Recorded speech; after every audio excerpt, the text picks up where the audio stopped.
Halo semua, saya sering mendengar tuduhan bahwa kitab Injil asli yang turun gedebuk dari langit kepada Isa sudah dipalsukan. Dan yang dituduh memalsukannya adalah Paulus. Jadi, pada video ini, kita akan membahas tentang sejarah penulisan Injil. Oke, kita mulai aja ya.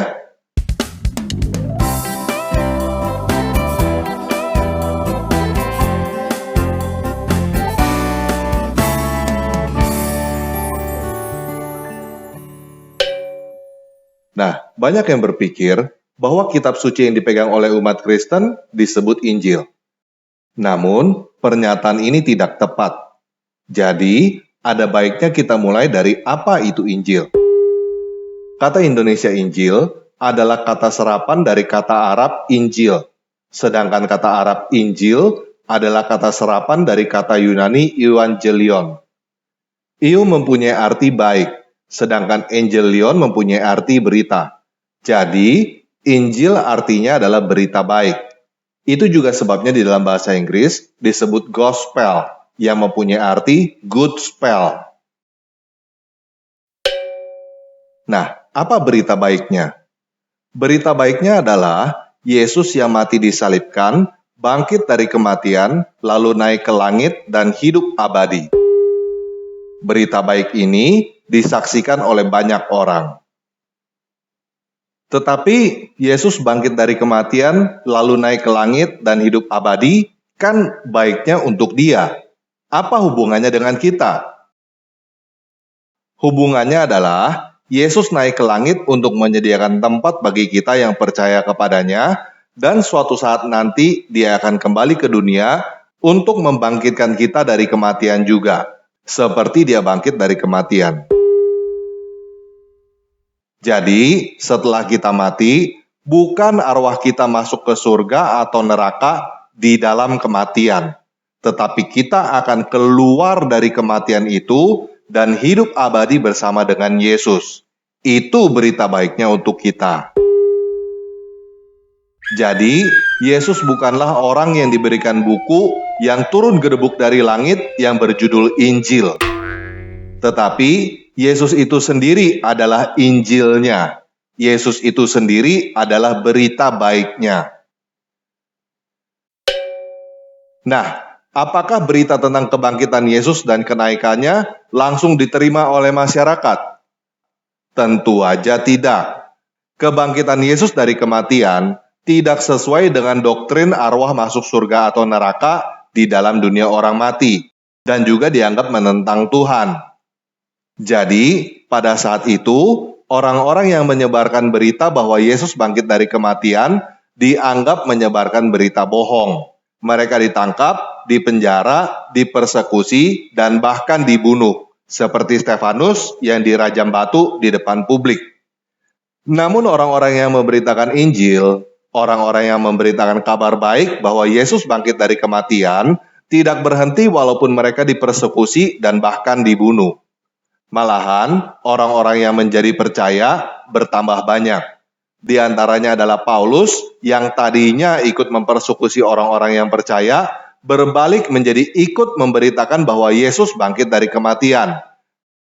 Hal itu terjadi karena Paulus berjumpa langsung dengan Yesus yang bangkit dari kematian itu. Jadi, apakah karena Paulus orang-orang menjadi Kristen? Tidak. Karena sebelum Paulus, sudah ada orang-orang yang percaya kepada Yesus, dan mereka sudah tersebar di mana-mana. Apakah karena Paulus menjadi orang percaya dan ikut memberitakan Injil, langsung semua orang jadi ikutan percaya juga? Tentu tidak. Paulus malahan juga ikutan dipersekusi. Dia dianggap memecah belah bangsa dan ditangkap. Tetapi karena Paulus adalah orang Yahudi berwarga negara Romawi, dia tidak bisa dihukum mati oleh mahkamah agama Yahudi. Oleh karena itu, dia dibawa dan ditahan untuk diadili di Roma. Apakah Paulus mendirikan gereja atau memimpin gereja di Roma? Tidak. Paulus menulis surat untuk gereja di Roma sebelum dia pernah datang ke Roma. Jadi, gereja atau kumpulan orang-orang yang percaya kepada Yesus sudah ada di Roma sebelum Paulus datang ke Roma. Dan Paulus menulis beberapa surat untuk gereja-gereja yang sudah ada ketika dia di dalam penjara. Surat-surat Paulus disalin dan disebarkan di kalangan gereja. Apakah surat-surat Paulus ini yang disebut Injil? Bukan. Surat-surat Paulus tidak pernah disebut Injil oleh orang Kristen.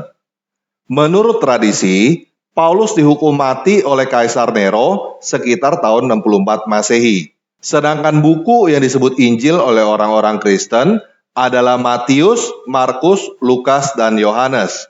Yang pertama ditulis adalah Injil Markus sekitar tahun 70-an Masehi. Setelah kematian Paulus, sebelum hancurnya Bait Suci Yerusalem. Jadi, orang yang berkata bahwa Injil ditulis atau diubah oleh Paulus pasti bukan orang Kristen dan tidak tahu apa-apa tentang kekristenan. Nah, apa itu Injil Markus? Dan kenapa Injil Markus ditulis? Seperti yang saya katakan sebelumnya, Injil adalah kabar baik tentang Yesus. Peristiwa kebangkitan dan kenaikan Yesus diperkirakan pada tahun 30 sampai 35 Masehi. Semenjak peristiwa itu, orang-orang menyebar ke seluruh dunia untuk memberitakannya. Bagaimana cara mereka memberitakannya? Mereka membicarakannya secara lisan, baik secara personal maupun di muka publik. Karena diberitakan secara lisan dan sudah tersebar ke berbagai penjuru, kisah tentang Yesus berkembang menjadi berbeda-beda di setiap daerah. Oleh karena itulah biografi tentang Yesus ditulis, dan tulisan tentang Yesus itu disebut Injil.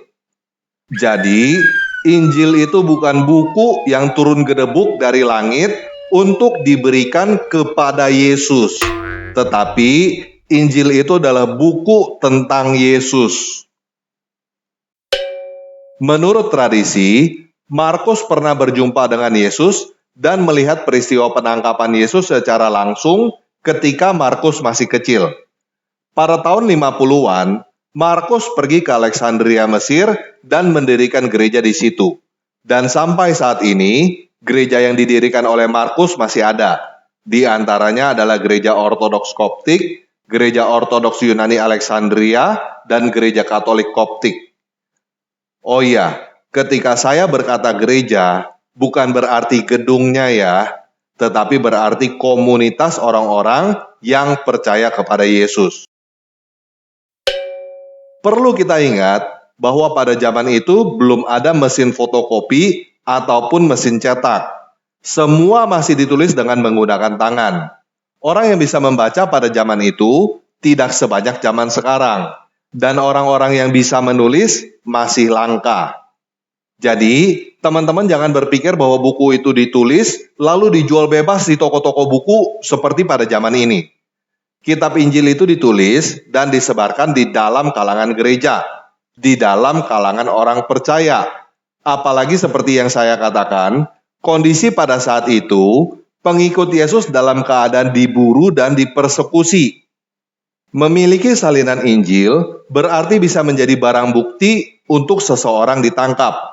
Jadi, tulisan tentang Yesus yang disebut Injil itu disalin ulang oleh gereja untuk kalangan gereja, bukan untuk kalangan umum.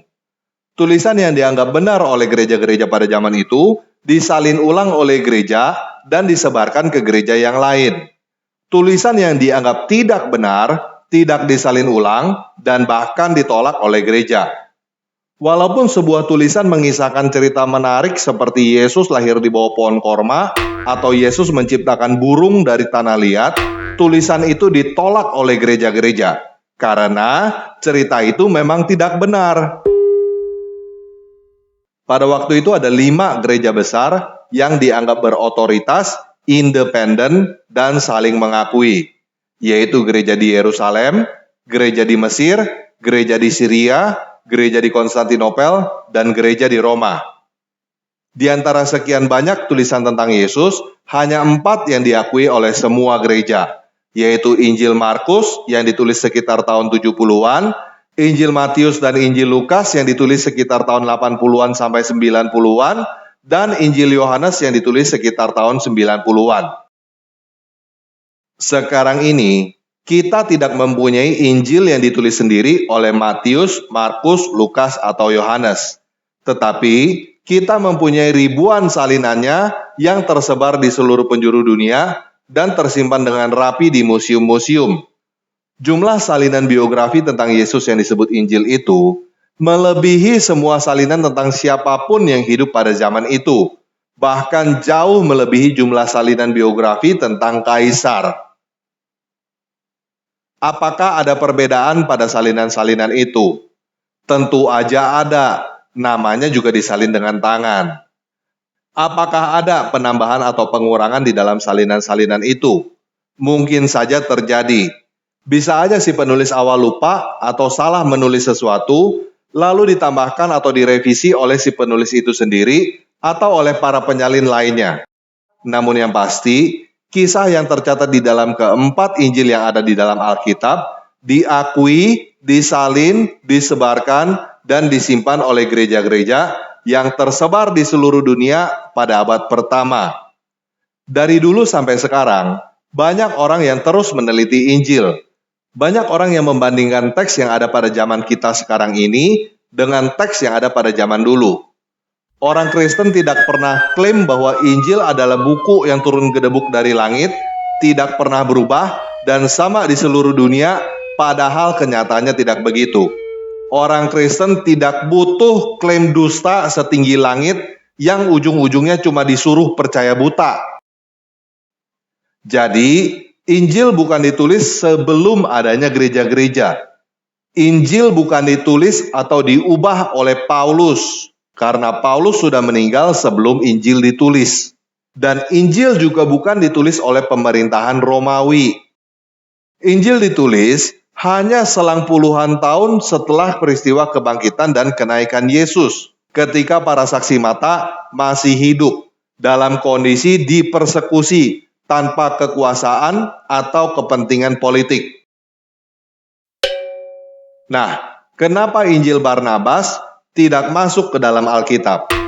Karena Injil Barnabas adalah dongeng yang ditulis pada tahun 1700-an, lebih dari 1000 tahun setelah kematian Muhammad, dan kemungkinan ditulis di Spanyol oleh orang Islam. Kenapa orang Kristen tidak hafal Injil? Karena orang Kristen disuruh mengerti tanpa perlu menghafal, bukan disuruh menghafal tanpa mengerti. Orang yang menghafal apa yang tidak dia mengerti adalah orang bodoh. Oke, sekian video kali ini. Yesus Kristus penguasa saya turun ke dunia, mati lalu bangkit dari kematian, dan naik ke langit karena Dia mengasihi kamu dan ingin memberikan hidup abadi untuk kamu.